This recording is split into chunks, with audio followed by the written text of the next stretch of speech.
خلقه وشرفنا من جميع خلقه واصطفينا بدينه ونفعنا بحبيبه والصلاة والسلام على سيد المرسلين وعلى آله وصحبه أجمعين. أما بعد فأعوذ بالله من الشيطان الرجيم. بسم الله الرحمن الرحيم. لا إكراه في الدين. وقال تعالى في موضع آخر: فمن شاء ليؤمن ومن شاء فليكفر. صدق الله العظيم. مشکل تھے جو راستے وہ آسان ہو گئے، مشکل تھے جو راستے وہ آسان ہو گئے، دشمن بھی یہ دیکھ کر حیران ہو گئے۔ رکھا جب میرے نبی نے اس دنیا میں قدم تو پتھر بھی کلمہ پڑھ کر مسلمان ہو گئے۔ گرامی قدر، آپ لوگوں کا بہت بڑا احسان ہے کہ آپ ہمیں اس وقت میں چند منٹ لمحہ گزاری کرنے کا موقع عنایت فرمائیں۔ حضرت گرامی، آج میری موضوع سخن ایک اہم سوال کا جواب دینا ہے، اور وہ یہ ہے کہ کیا اشاعت اسلام میں تلوار کا دخل ہے؟ میں اس معاملے میں سب سے پہلے توفیق الہی کا طلبگار ہوں۔ حضرات، جہاں دشمنان اسلام کے نظریہ یہ ہے کہ اسلام بطور تلوار پیدا، وہاں بعض مسلمانوں نے بھی اشد ترین مخالفین کہ ہم نوا بن کر یہ نظریہ اپنایا کہ لوگوں کے دلوں میں اسلام محض اپنی صداقتوں کے زور سے داخل نہیں ہوا، تلوار نے پہلے گھر چلایا، پھر اسلام نے بیچ بویا، تب کہیں جا کر اسلام کی فصل تیار ہے۔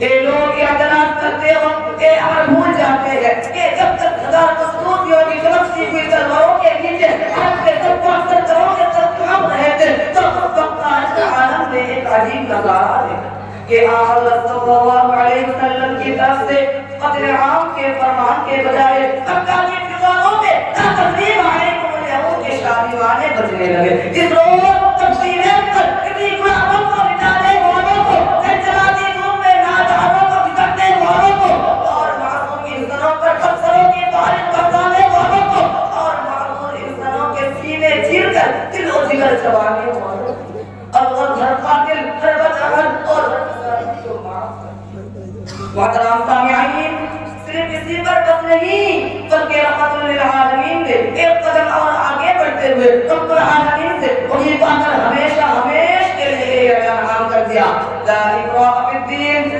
دین میں کوئی جبر نہیں۔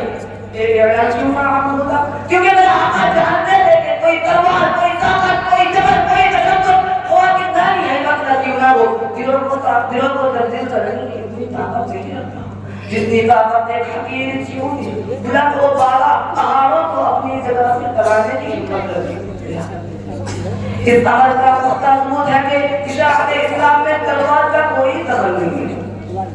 دوستو، حقیقت یہی ہے کہ مذاہب اخلاق سے دلوں کو فتح کیا کرتے ہیں، کیوں نے ثابت کر دیا کہ سچے مذہب کے نام لیوا مظلوم بن کر رہتا ہے، زندہ رہتا ہے، سچے مذہب کے نام لیوا مظلوم بن کر زندہ رہتا ہے، ظالم بن کر نہیں۔ اسی وجہ سے میرے مظلوم آقا نے اتنی پرواز سے قدر منتہا رکھتے اتنی مذہب پر جبر کی تعلیم نہیں دی، خدمت کے نام پر اسماء کو لٹانے کا حکم نہیں دیا، اور عبادت کی آڑ میں معبودوں کو مسلمان کرنے پر حقیق نہیں۔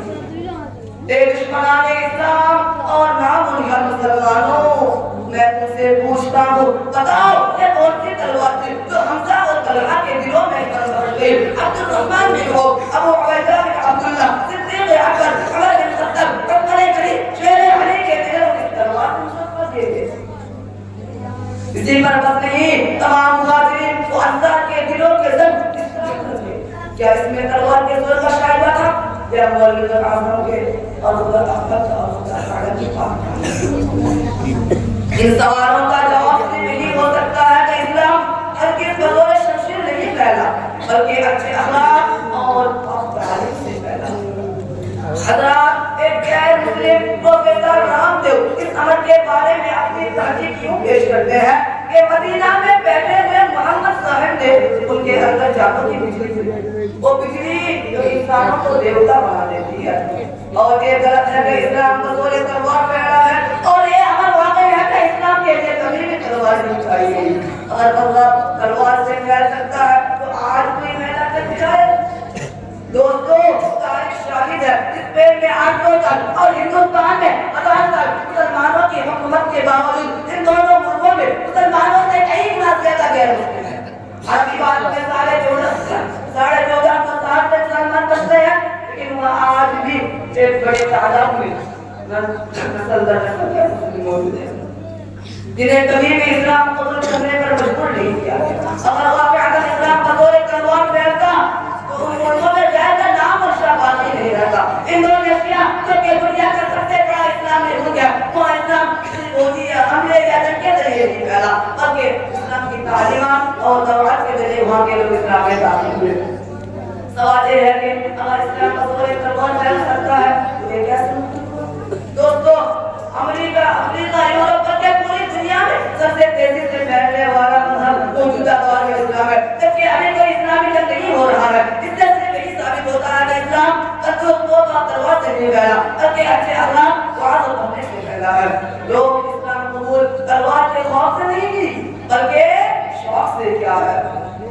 جو سب پیغمبر اعظم نے کہا تھا کہ جو لوگ اس بات سے خوفزدہ ہے کہ اسلام دنیا میں ایٹمی ہتھیاروں کے ذریعے پھیلایا جا رہا ہے ارے وہ حقیقت میں یہ نہیں جانتے. ارے اسے یہ معلوم نہیں ہے کہ اسلام کا بم پہلے ہی سے کرتا چکا ہے. اور یہ جب حضرت محمد صلی اللہ علیہ وسلم پیدا ہوئے وہ یہ دن تھا جب دنیا میں حقیقی تبدیلی کا آغاز ہوا. وہ بم کوئی مادی بم نہیں, وہ صداقت اور شرافت سے بم ہے, ہمدردی اور خوشگواری کا بم ہے, اعزاز و اکرام کا بم ہے. لوگ اس بم کے پیار میں پاگل ہو کر دیوانہ ہو کر آج تک گروہ در گروہ اسلام قبول کرتے رہے اور دین حق پر جان سکھاتے رہے. اور یہ سلسلہ قیامت تک کامل کرے گا انشاءاللہ. اللہ تعالی ہم سب کو اسلام پر قائم رہے اور غیروں کے سامنے اچھے اخلاق و عادت پر پیش کرنے کا آمین. برسوں کی اعلانوں سے شکر غمگین نہیں ہوگا. برسوں کی اعلانوں سے شکر غمگین نہیں ہوگا. مخالفوں کی کوششوں سے اسلام پر نام نہیں ہوگا. سور کی دشت سے ہر چیز کو پناہ حاصل ہوگا مگر خدا اور خدا کا دل کبھی بنا نہیں. آمین.